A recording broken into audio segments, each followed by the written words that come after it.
અમદાવાદમાં મોડી રાત્રે તોફાની પવન સાથે વરસાદ વરસ્યો છે, જેના કારણે તેની સીધી અસર હવાઈ સેવાઓ પર પડી છે। અમદાવાદ આવી રહેલી 7 ફ્લાઇટને સુરત એરપોર્ટ પર ડાયવર્ટ કરવી પડી।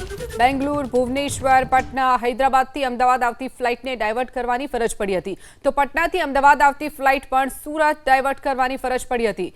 અમદાવાદથી ઓચિંતા 7 ફ્લાઇટ સુરત ડાયવર્ટ કરાતા દોડધામ મચી ગઈ। હવામાન સામાન્ય ન થાય ત્યાં સુધી તમામ ફ્લાઇટ સુરત એરપોર્ટ પર જ પહોંચશે।